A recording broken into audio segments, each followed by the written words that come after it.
This is 365 Sports, powered by Sikkim365.com. Welcome to the Triple Option. Here's your host, Paul Catalina. Welcome in, Paul Catalina and Garrett Ross, as you see decked out in his NHL opening day garb, because Garrett is our resident hockey superfan. Yes, I am. I think, I'm a hockey fan. I'm not a hockey super fan. It's my favorite sport. Yeah. You love it. We need to get to a Stars game. Yes. I know that our wives said that we wanted to go, but I don't know if we should take them. I mean, I can do we without. Have to. Yeah. But, unfortunately. If we could just go without them. Oh, man. But see, that's I've never been to an NHL game, and I'm in the spot where my wife, if I went without her first, it'd piss her off. Furious. Oh, my God, yeah. My wife is a bigger hockey fan than me. She, and here's the thing, is because she's lived in two cities that have NHL teams. Right. I've only lived in one, although I will say that when I was there in Tampa, they won the Stanley Cup. Y'all were rolling, at that time. So, by the way, thoughts going out to everybody in Florida right now. I have a lot of friends there, friends who I consider family, people who I'm really close with. My family's all pretty much here in Texas now, but I've been thinking about them. I've gotten messages from some of them, friends who have family still down there, people I haven't talked to yet, just kind of checking in. Hurricane Milton was devastating. If you saw the trop, and it tore the roof off of it. Completely gone. Which is, when you say thank heaven for little miracles, thank God the first responders weren't already there. Mm-hmm. They weren't there yet, and they were able to find another place to put them. But the Tampa Tribune, I believe, a crane fell through the building. There's devastation all over Southwest and Central Florida. My friend in Orlando came through okay. His street is just trashed with trees, but no flooding. Once-in-a-lifetime flooding. So my heart is always with the people of Florida, because as long as I've been a adopted Texan, I'm a Floridian, I think, at heart. I think that's where I was telling you guys about a show and a book I was watching that's in Florida, and it really speaks to me. I haven't lived there in 20 years now, but it does call to me sometimes where I miss that. I miss it so much. And have you ever been down to Hemingway's house? Yes, I have. Twice. Once when I was a kid, before I'd read anything but Old Man and the Sea. And when you're 12 and read Old Man and the Sea, maybe don't appreciate Hemingway as much, even though because I was made to read this book, please read, you have to read Old Man and the Sea. And you're like, this is just a book about a guy catching a fish. What's the deal? And then as you get, I read it again. I remember reading it again in college and going this is one of the most beautiful story. It's a sports book. It's about digging deep. It's about all that. So yes, I've been down to Hemingway's house. I've been there a couple times. I haven't been in a very long time. I'd really much like to take Amanda to Key West and see all that. It's for all the crap that Florida gets, and a lot of it is deserved. I'm not going to say that it's not. I would tell you that living there, any place you live, the crap is mostly deserved. It's 80-20. There's 20% of things that are myth and 80% of things that are real. Right. We have that in Texas. That I would say is 20% myth and 80% real. Yeah, we don't all ride horses and all that crap. No, we don't.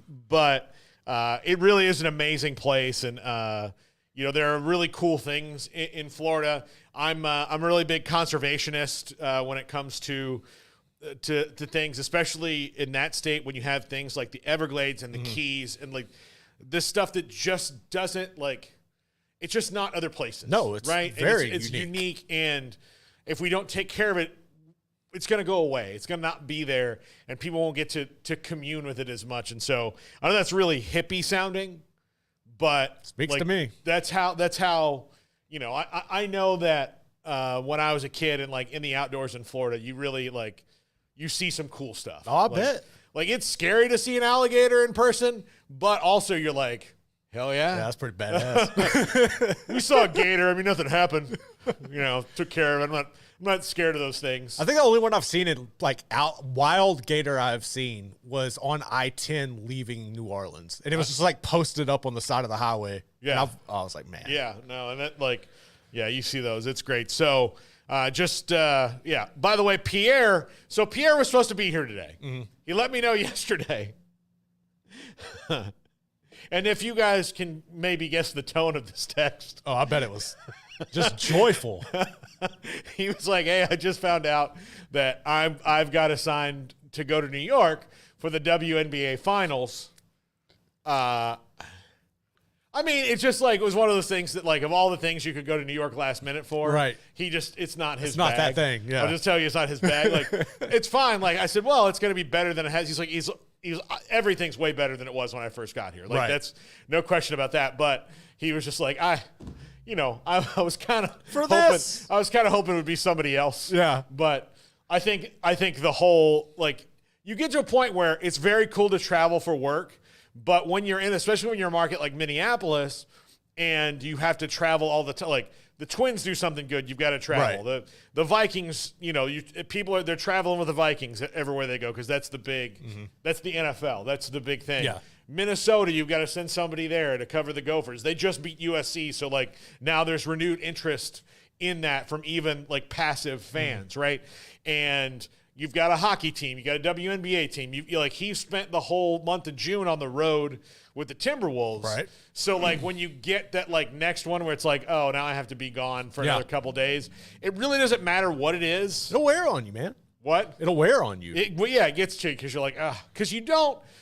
I mean, I would compare it to being at a convention in a city where you can maybe see a couple of things, right? But you're not on vacation. True. So mostly, like when you go to a convention in a city, like Caroline Lindstrom used to be one of our producers at the radio station. I saw on Instagram that she was in Poipu on Kauai, which is where I got engaged, and I love Kauai. Kim Coulter goes to Kauai all the time. I love Kauai. And so I sent her a message like, oh, hey, you're going to have a blast there. And she's like, well, I don't know. I'm at a convention. And I was like, oh, what a terrible place. I know. To like have a convention, not because it's awful. It's wonderful. But like, you don't get to enjoy it. Can you like, why are you putting people inside in this wonderful place? Like it's like have it outside. Yeah. But then like you can't have it outside because we're like, oh, look at that. Distracted. Let's just go take a walk, and see all this beautiful, stuff that's got going on here.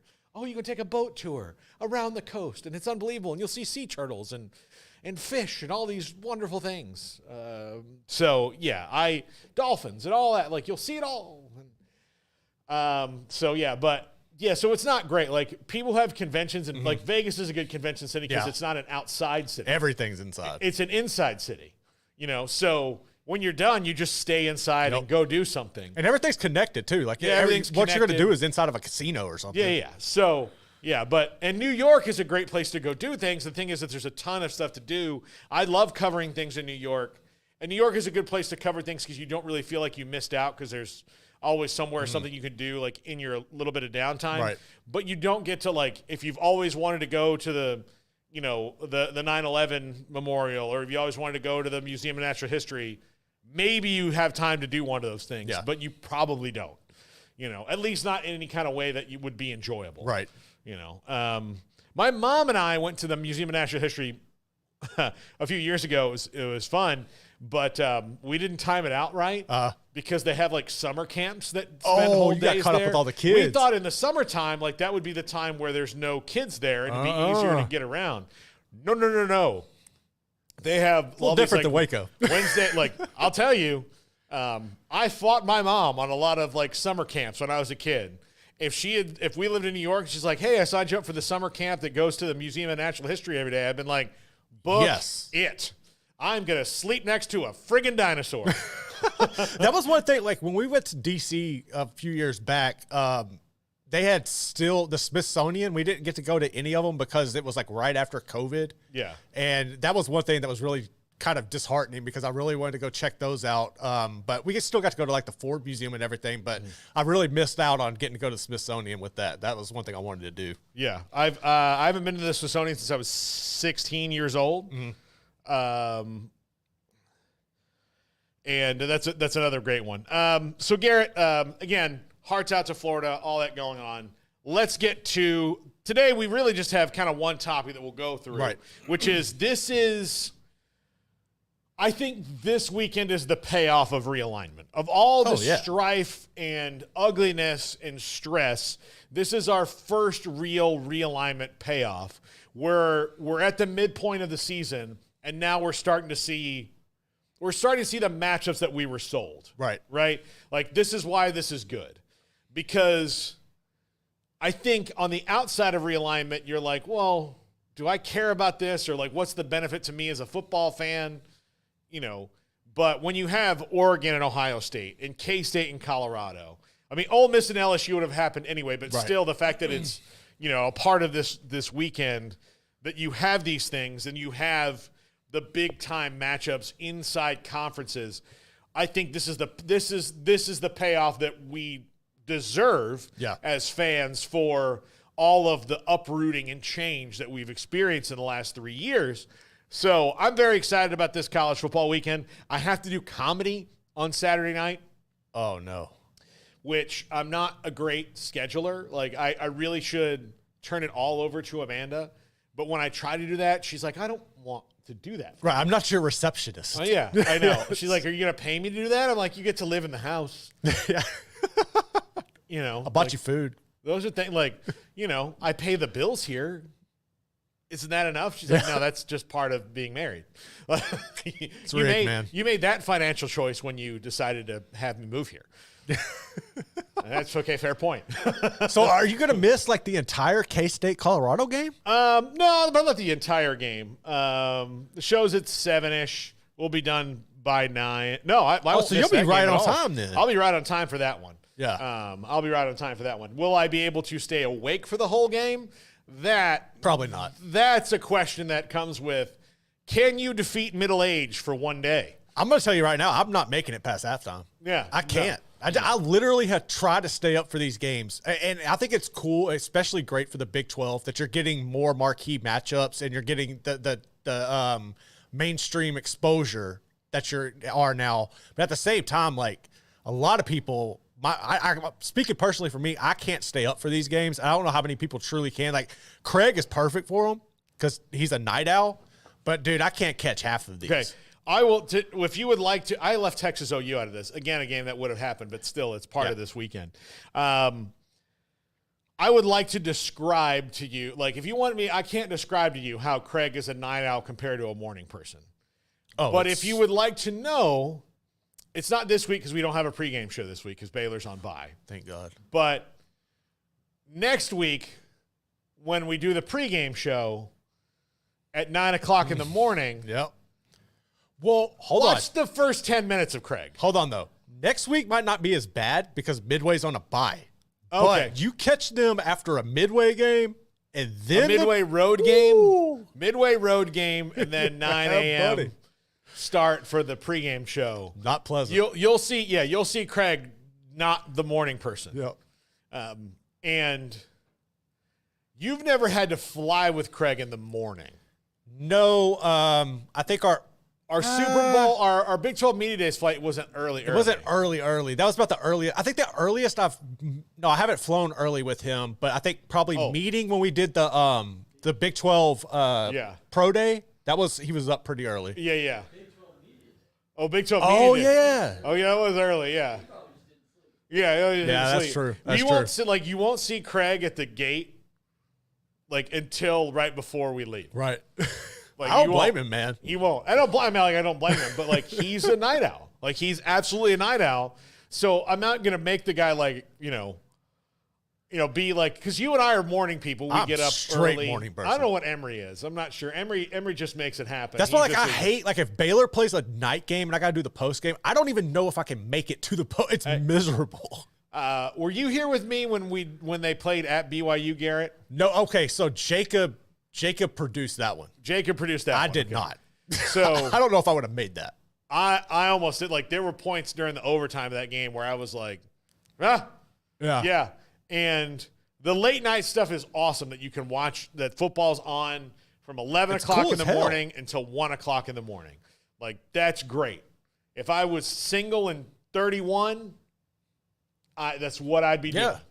But married and 44, can't do it. It really is. It is perfect for the college kids. Like the students to embrace it. It is the perfect thing for them unless what game? No, it was Arizona. Unless you're like Arizona and you just don't show up to the stadium against Tech. But you would think most of the time that the students would embrace that, and that's what they would look forward to and really create a raucous environment. But that was one thing that did catch me off guard was how the crowd was pretty non-existent for that Arizona Tech game. Yeah. I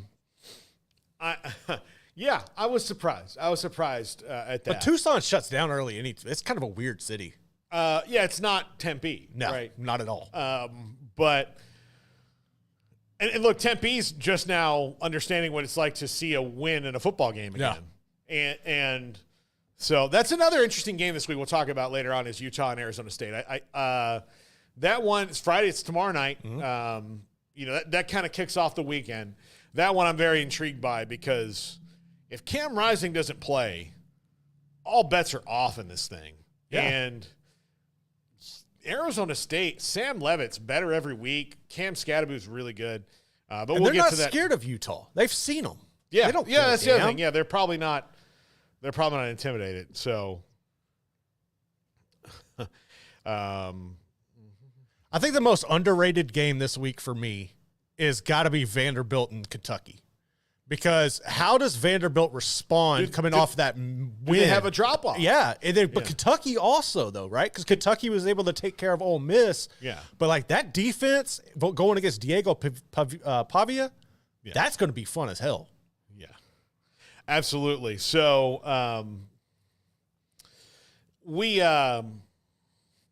there's just so much to get to. But I'm glad that we're finally getting our payoff. Mm-hmm. And it's happened a little bit, but there's like 3 of these weekends throughout the season now where you get these like, whoa games.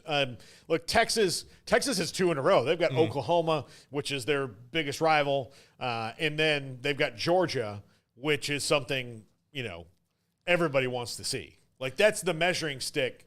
That to me is their true first Southeastern Conference measuring stick of, man, all right, Are you ready for this? And Georgia doesn't look as not good as Georgia. What? Georgia's not Georgia. Yeah, they're not. They don't have the depth in the trenches. Like they don't have the depth in the trenches, and now they've lost a couple of skill players to suspension. Yeah, and I honestly don't think. I think Texas can handle them. Honestly, now obviously we don't know what's going to happen this weekend with Red River, and then all of the energy goes into that, and then welcome in. It would be a lot different. I would feel more worried if I was a Texas fan if you had to go to Athens after this. But the fact that you're going right up to Dallas and you can come home and then they got to come to you, I think that's the difference in that game.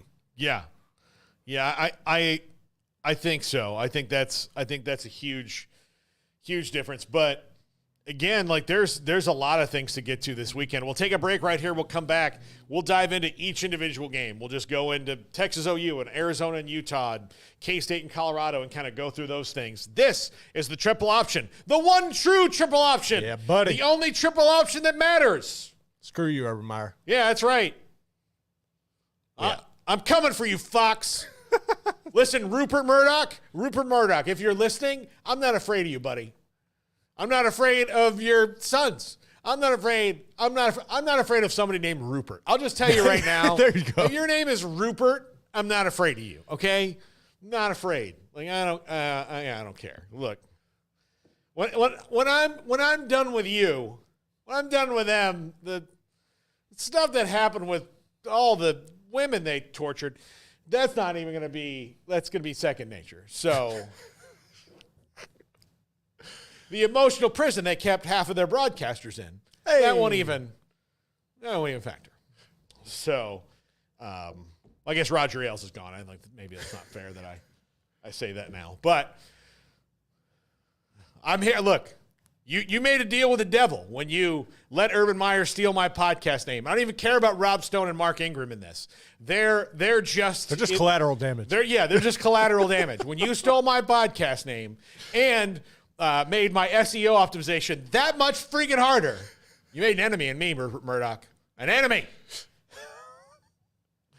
My legal team will have their way, I hope.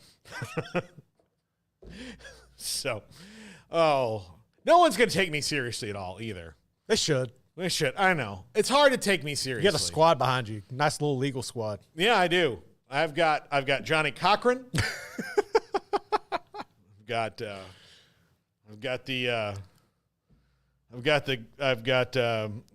Matlock.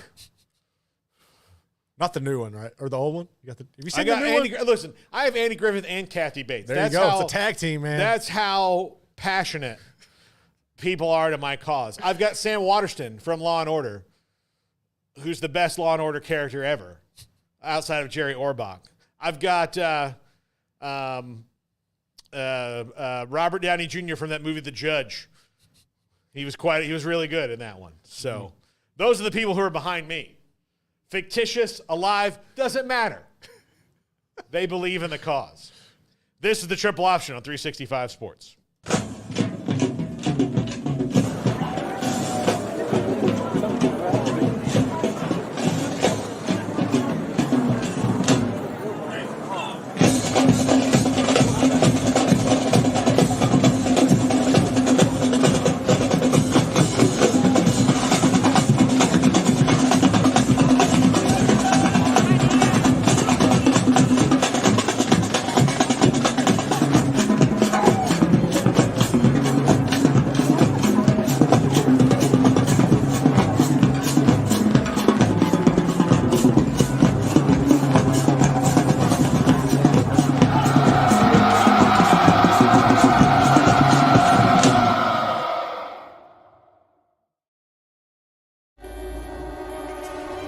This is 365 Sports, powered by Sikkim365.com. Welcome to the Triple Option. Here's your host, Paul Catalina. Welcome back. Paul Catalina and Garrett Ross today. Pierre is in New York City. Or maybe he's on his way right now. I'm not sure. Maybe he left yesterday. I'm not sure. But he is covering the WNBA Finals because the Minnesota Lynx are in it. And if you didn't know that, where have you been? It's 2024. WNBA is popular now. Get on board or go away. I could not tell you who's in the finals. No clue. Yeah. I bet you probably couldn't. I mean, but no. I followed along a little bit more than I normally have just because I don't want to be uninformed. If I see something on Twitter that's about my as far as I'm going with that, it'll come across and it's usually just something about Caitlin Clark or something.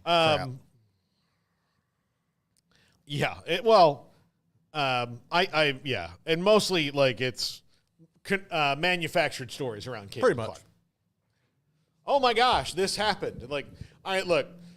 The thing I hope that the media starts to understand, and I think most of the people who cover women's basketball understand this, is that if Steph Curry and LeBron James get into a minor scuffle during a basketball game, it is not Steph Curry mad that LeBron James is the bigger face of the league. No. When Angel Reese and Caitlin Clark have a little physical kerfuffle, it's not really that either. No. So now Angel Reese might say some things like, hey, you need to pay attention to everybody, which I agree with. What's wrong with that? I'm fine with that. Like, that's fine. So then it makes it seem like it is. But again, if tomorrow night, in a WNBA or an NBA preseason game, Kawhi Leonard and Nikola Jokic get into something, there's no bigger implications than it's two athletes in the heat of battle. Going at it. And whether they like each other means next to nothing. No. It doesn't mean anything.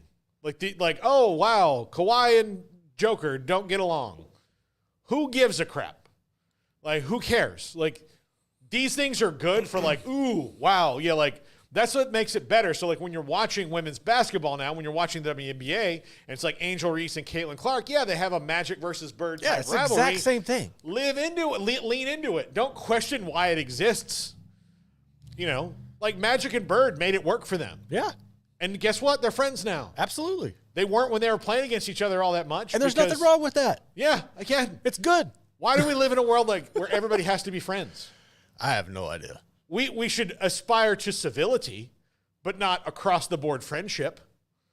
No. Like that's what I don't get. Like, we can talk about, like, you know, the sexism and all that stuff till we're blue in the face. Blue in the face. The bottom line is we've just got to start reacting to it the same way, because it doesn't mean anything. It's sports. That's it. Yep. In the heat of battle. You ever watch guys like in a boxing match and like go and they're like, oh, we just beat the crap out of each other, but hey man, good to see you. I'll catch you when we go to Cabo because we have the same agent. It's just business, man. It's just like our job is fighting. Yeah. I don't really like you because you punched me in the kidneys, but you know, I'll get over it for next time when I get to punch you right back. Yeah. This is how it works. The millions make you feel better. Sports. Yeah. It's great that the Padres and Dodgers hate each other's guts. Is it going to keep me up at night about the future of society that those two teams can't get along? No, it's not. So the more I see teams that don't like each other when they're playing games, the more entertaining it is. It's funner. But I don't think about the greater implications for anything other than what happens tomorrow when they play again. That's all I care about. Yep. That's it. That's the only thing. So sometimes I watch sports and I feel like I'm taking crazy pills, which I'm sure everybody feels like. Let's dive into some of these games, Garrett. Let's start with Texas and Oklahoma. A game we talked a lot about yesterday. Smokey interviewed Barry Switzer, 87 years old, still sharp as a tack and funny as hell. Got him in the morning, too. You get him at like 4:30. I mean, you'll get some good stories, but we might ramble a little bit longer. Which is what I plan to be at 87 years old. At 87, I want you to call me and be like, let me tell you about this time.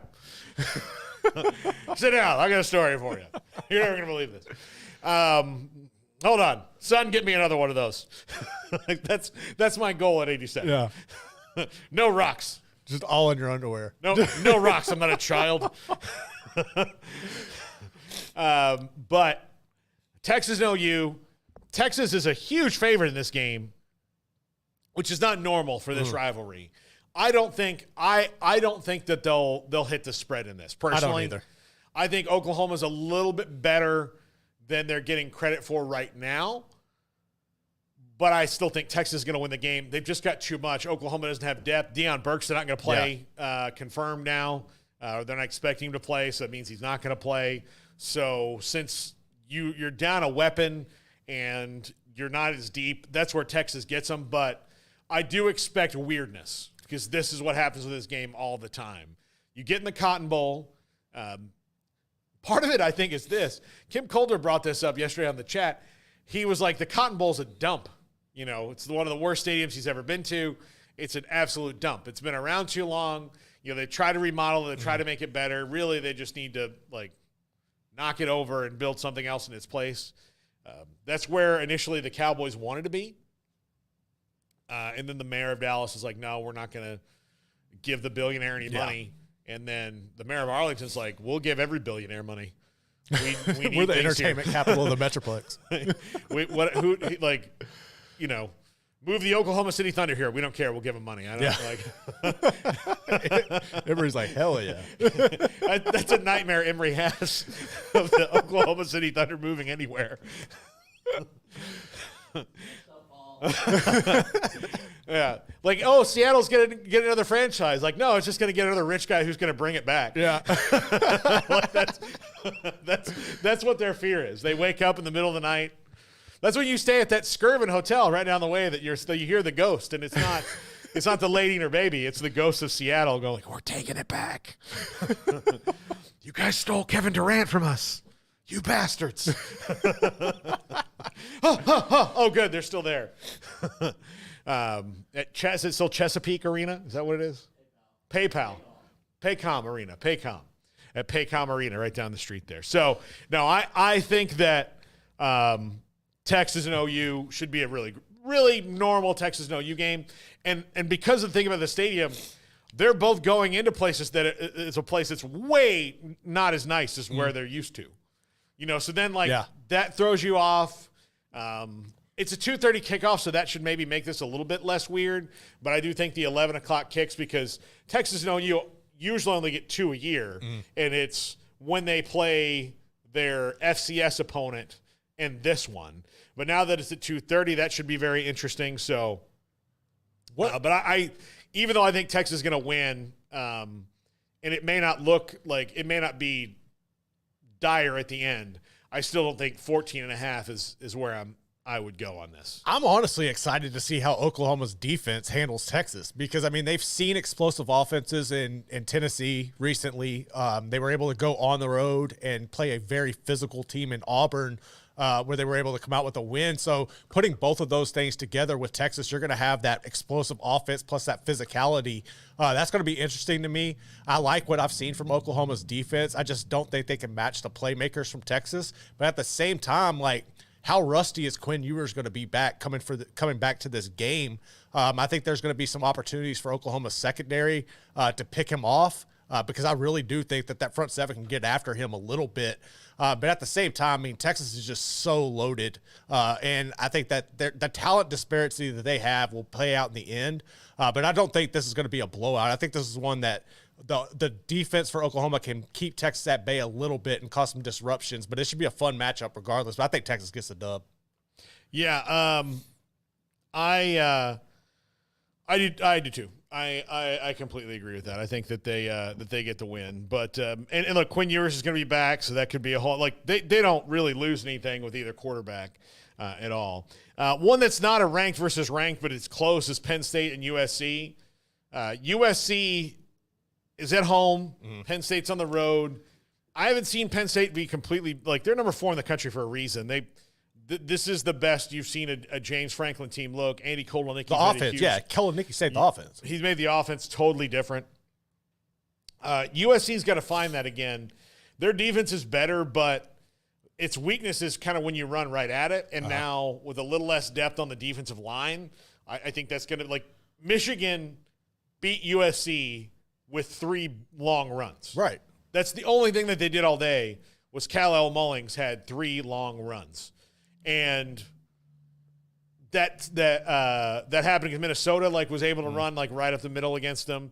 So D'Anton Lynn has got to get that short up, but I think that this should be a pretty close game. I'm curious to see if USC can score points, because their offense has not been what we've expected for a while. Yeah, I think Miller Moss has kind of been figured out a little bit, and teams have realized that if you can take away Zachariah Branch, their offense is really going to struggle. The defense, while it started off hot and it looked really good against LSU, I think it's kind of catching up, and it's also playing those teams in the style of play that they're not familiar with playing with the Big Ten. When you're going to play run-heavy teams like Michigan and Minnesota back-to-back, this is one where I think Penn State just rolls them, honestly. I think their offense could put up some big points on that USC defense.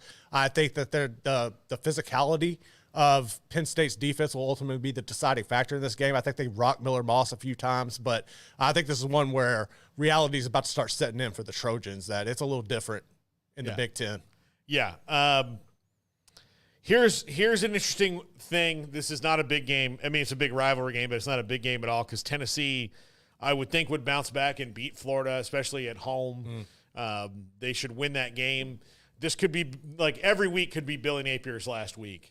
And if they bounce back and throttle them like I think that they can, I think it might be. So just keep an eye out for that. I think this is one where you kind of expect it at Florida. I don't think Florida realistically. But the thing is that I think they're waiting for I think there are probably some people who would just rather had it done if UCF had won. Right. I think a lot of people thought they'd be well, this gives us the runway we want to do it. Florida's in a pickle because they've got to hire a coach, but if they want to get a big name from a team that's in the playoff, like, say, Lane Kiffin, who I think right now is the pipe dream, so that they want to go steal Lane Kiffin away from Ole Miss, well, if Ole Miss is in the playoff, it's unlikely you're going to get at him in a time for him to turn around a recruiting class. So you're probably going to have one of those years where, like, yeah, Lane Kiffin's here, and let's see how he can do in the portal in the spring. That's what I meant. Like, I understand that most programs, like Florida is one of those programs, they don't hesitate to fire somebody. But with everything you just laid out, like, what's the benefit of firing Napier this early in the season? Like, there really isn't one. And I think they've started to lose some recruits. Particularly, they've lost a couple. Like, they've lost one to Georgia, they lost one to Miami. They got one that's taking visits, and yeah, like they lost a wide receiver to Miami. Like 2 weeks after they lost to Miami, he took a visit there, and then this week he committed. So those are things where Billy Napier was saying, like, look, I'm getting these guys in here. Look at our class ranking, and they're like, yeah, but I mean, recruiting's cyclical.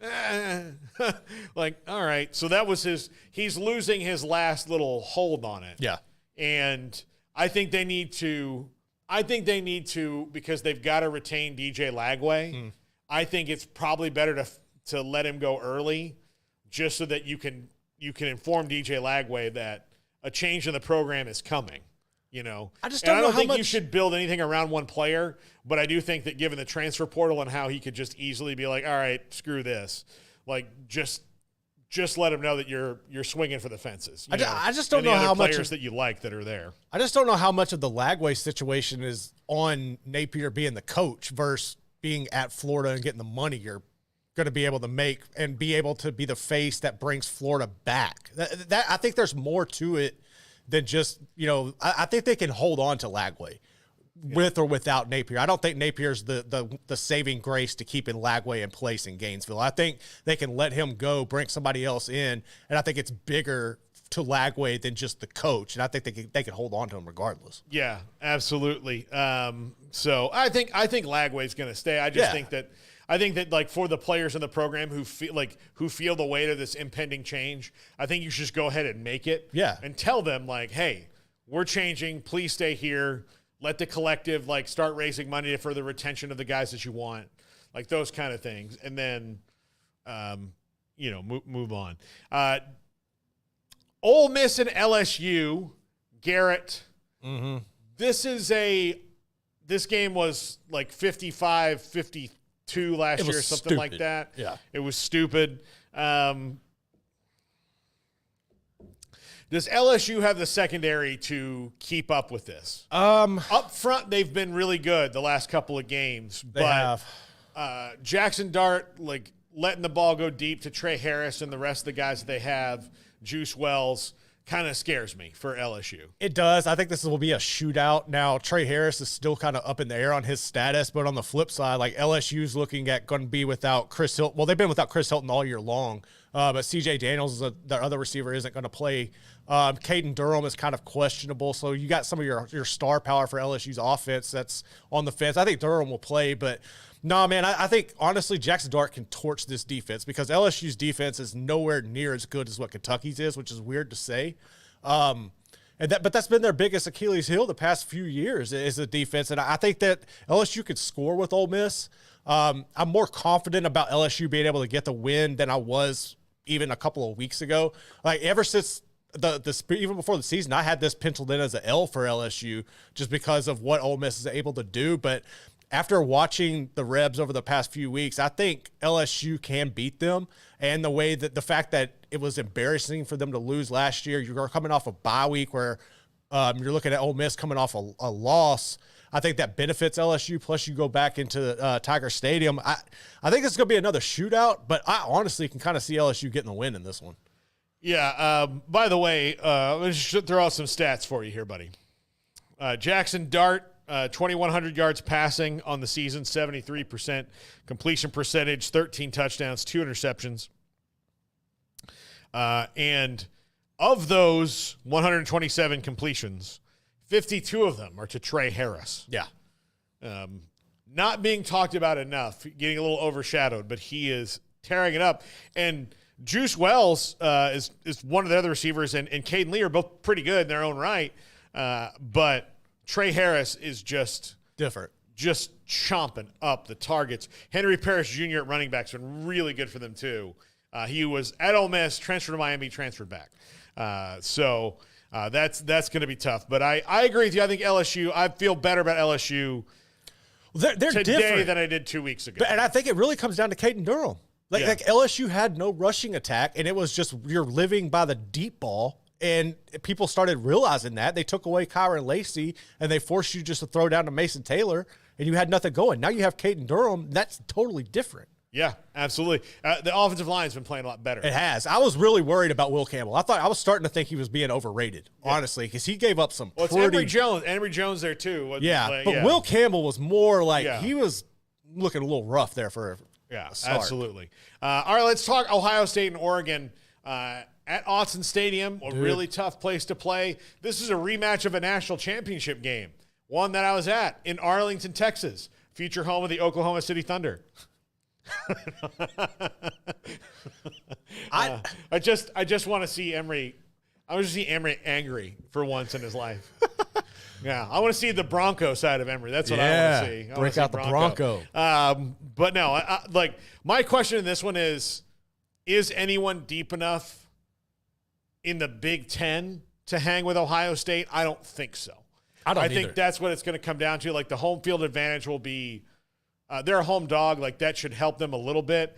I just don't think that given Jeremiah Smith and Emeka Ibuka and Quinshon Judkins and Travion Henderson and Caleb Downs on the other side of the ball, a defensive line that's essentially all back except for like one guy, a secondary that's back for except for one guy, all of that to me. And then like the one guy they lost, they replaced with Caleb freaking Downs, who was the best freshman at any position in the country a year ago.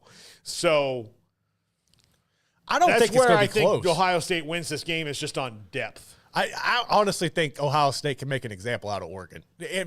Not necessarily to the extreme that Georgia did last year, but I think this is one that Ohio State's been waiting on, and this is definitely one of those games that would be a good signature win for Ryan Day. This is the welcome to the league. MFers kind of a game. Yeah, this is like, what all the talk coming in was, can Oregon jump Ohio State? Or, can Oregon push Ohio State for I think Ohio State comes out and makes a statement and let them know, like, we are the Big Ten. You got to run through us. Like, Oregon's good, but I just don't think they have the power to hang with them. And as far as the atmosphere, Autzen's a great stadium. It's a great environment, but, like, that's nothing that anybody from Ohio State hasn't seen before. They've experienced bigger games and bigger environments. So I think this is one where the Buckeyes can honestly come out and exert their dominance. Yeah. By the way, just some comments on this from the chat room. UT Parking, Ohio State might have the best roster overall in the country, but I don't trust Will Howard to the big stage. That's fair. I'm right there with you. Kyle Visser, Ohio State has the best team money can buy, except at QB. I'm right there with you. I think Will Howard is a bus driver a little bit. But that's all he has to be. He only has to be in this offense. I am still floored that Cam Ward was not in the discussion for them. Yeah, that's really weird. Maybe he just maybe that's a weather thing. I don't know. I have no idea, dude. He was just playing at Wazoo. That's what I'm saying. Maybe you want to get out of that. I guess. But and look, I'm not knocking the city of Columbus, but I can tell you, I do know that you go to Miami, and now that Miami can give you the treatment they used to give people in private out in the open, and no offense to Uncle Luke. But Rick Ross is bigger than that. Oh, yeah. Right? Oh, yeah. We know, our generation knows that. We know. Everybody knows, I never saw Uncle Luke on a Wingstop commercial. I never saw that. Actually, I know him more now as Uncle Luke, the football coach and fan, and Miami fan, more than I do from his hip-hop days. Like the Freaknik. Yeah, exactly. Yeah, I know him way more from those. That's what I know him now. So Rick Ross and that Miami can do that in the open. Not surprised that they got Not surprised that they got Cam Ward at all. I'm not either. All surprised, and he obviously made a really good choice. It's a perfect fit for him. So far, I think I'm still baffled of the whole Kyle McCord situation and leaving Ohio. That one, because I still don't see Will Howard as a step up, an upgrade over Kyle McCord. Kyle McCord's been playing in an offense that suits him better at Syracuse. He's one of the best quarterbacks in the country this year. Yeah, he is. He only had one loss at Ohio State as a starter. Why? So here's what I like. Clearly, that's kind of a Fran Brown special there because he's one hell of a recruiter. Yeah. And he's already proven that out in his very short time at Syracuse. But I think it's a whiff on every team who needed a transfer quarterback. Absolutely. And pick somebody else over him that wasn't I just don't get it. I can just tell you that there's another ACC team that made a horrible decision that he would have been just fine. It'd been just fine there, and they didn't even kick the tires on him. Yep. It was Nebraska and Syracuse, and then Nebraska realized that Raiola was ready to go, and they're like, "Well, let's not be silly here." He would have been good at Nebraska too. He would have been good at Nebraska, right but they have something. Oh, yeah. Yeah. If you think Raiola's good now, you know what's going to be crazy though is if Nebraska can really pull it off, and they get his little brother, and you let the little brother wait behind the big brother patiently, that could be interesting. Yeah. Is his little brother as good? He's pretty damn good. Yeah. He's pretty good. Yeah. And again, you've got all these connections that Matthew Stafford's his godfather. Pretty good. Patrick Mahomes is his buddy. Mm-hmm. They have an opportunity to reel in something unique up there. Yeah. I think I'll never get him to say this out loud in an interview, but I will ask him personally the next time I see Matt. That's one of those things that when a legacy kid from the glory days of Nebraska is one of the best quarterbacks in the country, right? You have to do all you can to get him there. Absolutely do. You have to do that in your early tenure, because if you don't, what are you doing? And look, if he doesn't go, he doesn't go. But clearly he grew up with a love for it. That's all you have to do is tap back into it and convince him that he can be the guy that makes it what it used to be. Yep. And I also think that's one of those situations where NIL is perfect, because without that, you probably wouldn't have had that. Yeah. You wouldn't have had that opportunity. You would have gone to somebody else. That, to me, opens the door. I think what seals it for a legacy kid like that's that good is, no, this is where it's going. This is where we're going to be. And Matt Rule has enough time in the NFL too, where the people can call around and go, "Hey, is this guy legit?" And they'll go, "Yeah. No, he's legit." Especially now that the Panthers clearly was not his fault. No, hell no, he got screwed. I kind of knew that anyway, but I'm now my cup is full on the world knows that was nothing to do with Matt. No, he's a tremendous coach. Yeah, he's a tremendous coach. I do think, though, that, he's done in the NFL. He might get the itch again one day, but I do think that he didn't enjoy it. If he does, though, I think it would be, the Giants finally come calling, and then he can go. He'd have to work for to me, I would think he would have to work for an owner that is Arthur Blank. Right. The Maras, the Rooneys, somebody who's, ingrained into the fabric of the league from its jump. Yep. As opposed to someone like David Tepper, who's a newbie finance bro, billionaire, let's throw money at things kind of a guy. For sure. All right, 2 more games I want to mention before we head out, Garrett. Iowa State and West Virginia. This is in Morgantown. Does Iowa State stay undefeated? Yes. I say yes. Yes, they do. I think while there is some substance to Morgantown and West Virginia playing at home. I get that, but this is the season where we've already seen that home field advantage isn't necessarily there. And kind of going back to what we were talking about last week, where home field advantage is kind of a made-up situation. I don't think the atmosphere is going to be as big of a factor in this. I think Garrett Green, while he's gotten better over the past couple of weeks, he's still inconsistent, and that Iowa State defense is going to cause him hell. And also, I don't think defensively West Virginia can really lock up Higgins or Noel. That passing attack with Rocco Beck can get into rhythm. I think Iowa State stays undefeated. Yeah, absolutely. I agree with you. In the last one, K-State and Colorado, I think this game's going to be fantastic. I really do. Colorado played a complete game against UCF. They've had the week off since then, so that only allows them to kind of maybe refocus on that. I think there'll be a little bit of blood in the water for Dylan Edwards on this one. And I think that if Kansas State can kind of control the game the way Nebraska did, then I don't think that anybody's going to manhandle Colorado like Nebraska did again. I think they've kind of learned their lesson from that. But I am still picking Kansas State in this game, although I think it will be close. And I think that if they let, Shedeur Sanders out of the well, then that's going to be a problem for their defense because, if you throw the ball anywhere near Travis Hunter, he's going to get it. Either side of the ball. Like you can't let him even get a sniff at it. So you've got to contain that. I think Kansas State can, but still, this should be a great one late night at Folsom Field. You're gonna pick Colorado? Go Colorado, dude. And I would have not up until just this moment. I don't think I would have picked them, but I'm gonna ride with Colorado because we've seen Kansas State. And maybe it will benefit Kansas State because they've already had to go across country and play at night when they went into BYU. So maybe their body clocks and that being that soon will help. But I think Shiloh's coming back, and while Shiloh is very suspect and hit or miss, I think he's going to come out with a chip on the shoulder just because we know him. I think they can kind of force Avery Johnson because he's been proven to, if you rattle him a little bit, he can get erratic. I think Colorado might be able to do that. I'm going to go with Colorado, pull off the upset. Yeah.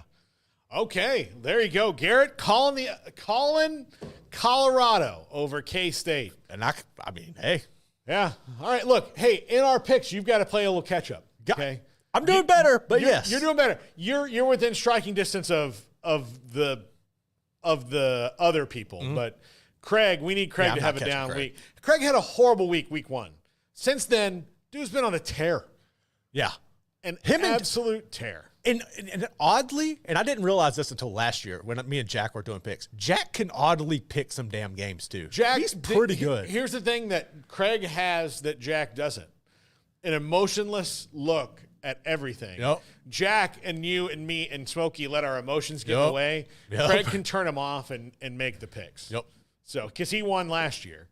And then I fell behind it because I would take – last year in our pick'em, and we were only doing 5 games, which makes it really hard to catch up when you're behind. Oh, yeah, no chance. Now with 10, you really can. But we were only doing 5 games a week. So, but now with the 10, you can make that up. But with 5, early on in the season, I picked some stuff, and then things happened like, oh, this quarterback tore his ACL in the fourth quarter, and then the game got away. They were winning, quarterback got hurt, backup came in, they lost.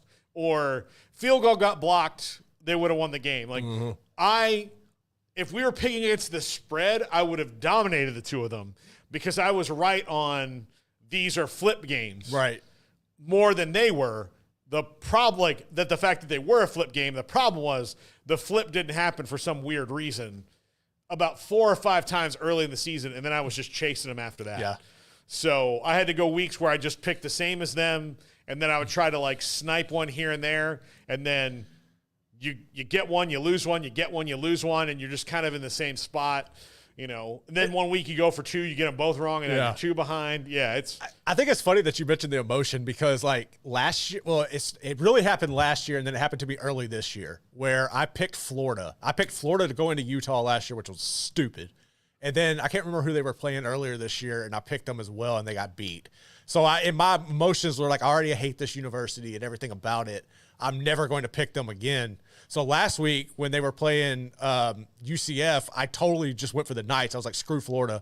And, of course, my emotions got the best of me again as Florida took care of them. And so I have an issue with the Gators. They're getting one over on me. Yeah. Look, I'm very emotional when it comes to those Jagweeds too.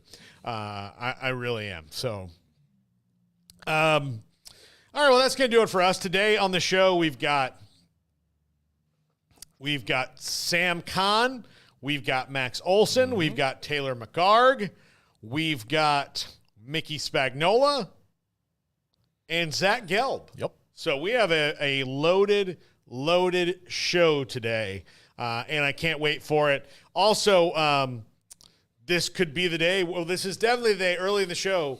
You're going to see me throw Smokey's gigantic finally Acme brick of a power supply in the garbage.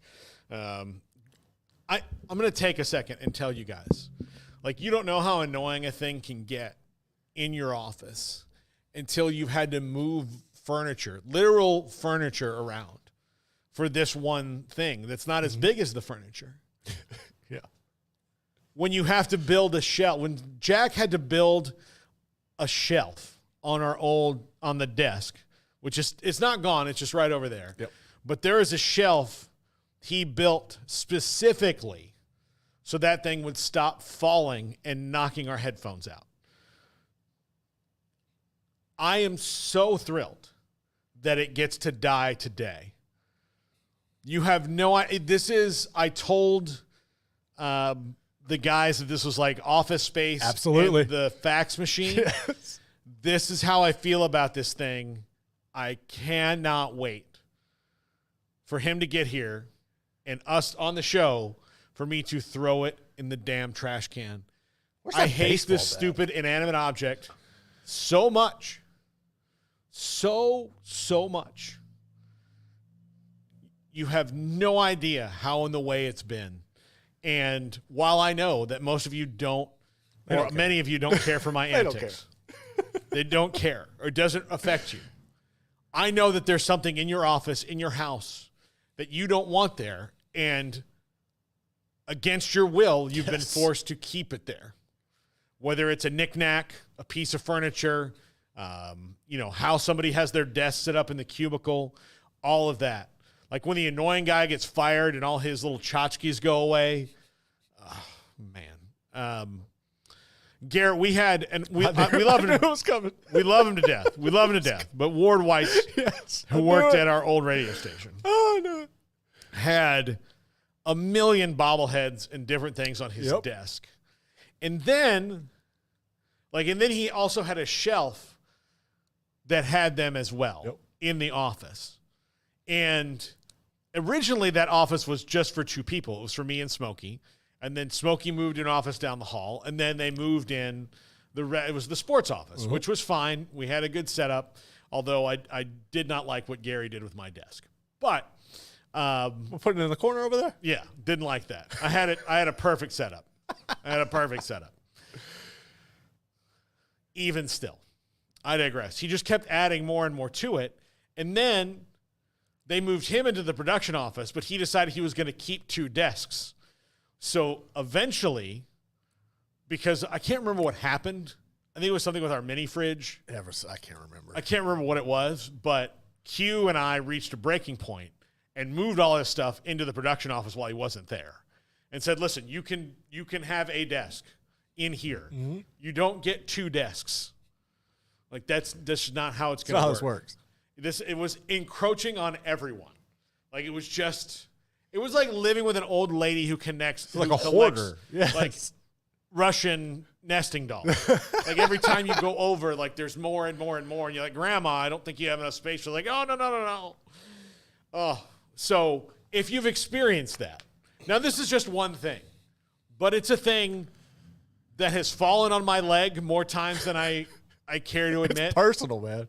It's like, and like I got a dead leg during a post-game show because I moved a microphone like this, and the microphone cord was right next to it, knocked it down, and hit me on the leg. And in the middle of a post-game show, I was in, that excruciating 10 out of 10 pain. Uh-huh. I thought, like, for about 30 seconds, I thought it cracked my kneecap. Oh. I hit flush. Yeah. And I couldn't feel my toes, like that kind of dead leg.